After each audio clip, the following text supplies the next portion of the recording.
Good morning mga kahabi. So, good news tayo ngayon sa mga may Epson receiver na L-series na kung sakaling at the end of service na at kailangan nyo nang i-contact ang service provider ng inyong mga Epson printer at di na kayo makapag-print, nagbiblink na ng red na dalawa kasabay nung power button natin. So, kailangan na natin ng Epson receiver. So, software po yon at medyo may kahirapan din sa paghaharap ng libreng ganun.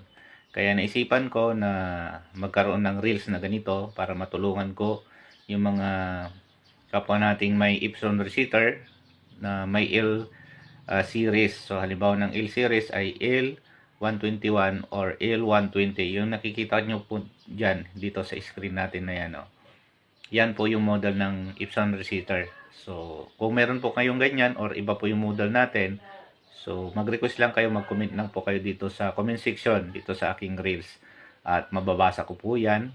Then, sisendan ko ng kayo ng kailangan yung pang-reset. So, yan po.